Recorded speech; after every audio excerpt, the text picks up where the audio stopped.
आता एक मोठी बातमी आहे. थिंक टेक्नॉलॉजी इंडियाच्या संचालकाला अटक करण्यात आली आहे. हिंजवडीमध्ये 700 कर्मचाऱ्यांची फसवणूक करण्यात आली होती. रातोरात आयटी कंपनीला टाळ ठोकण्यात आलं. जानेवारीपासून कर्मचाऱ्यांना पगारही दिलेला नाहीये.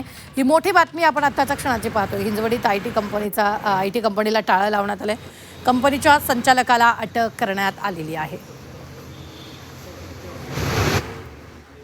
आयटी इंजिनियर्सनी आमच्याकडे कंप्लेंट केली होती. त्या अनुषंगाने आम्ही थिंक टँक याचे जे सीईओ आहेत हर्षल भानुदास ठाकरे यांच्याकडे विचारपूस केली. त्यांनी कुठल्याही एन्क्वायरीला प्रतिसाद दिला नव्हता आणि 25 ते 26 कंप्लेंटने आमच्याकडे स्टेटमेंट दिले होते की थिंक टँक कंपनी ही बंद करून गेलेली आहे आणि आमचे 2 ते 3 महिन्याचे स्टायफंड, सॅलरी आणि ऍडव्हान्स डिपॉझिट दिलेले 15,000 रुपये आमच्या न देता ते पळून गेलेले आहेत. कंपनी लॉक आहे.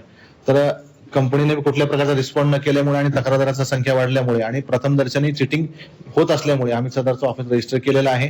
त्यामध्ये मुख्य आरोपी जे आहेत हर्षल ठाकरे त्यांना अरेस्ट केलेलं आहे. अरेस्ट केल्यानंतरही त्यांना कुठल्याही प्रकारचा प्रोजेक्ट त्यांच्या कंपनीकडे की 100 पेक्षा जास्त लोकांना त्यांना काम देता येईल असा कुठलाही प्रोजेक्ट त्यांच्याकडे दिसून आलेला नाही. त्याची आता इन्क्वायरी सविस्तर सुरू आहे.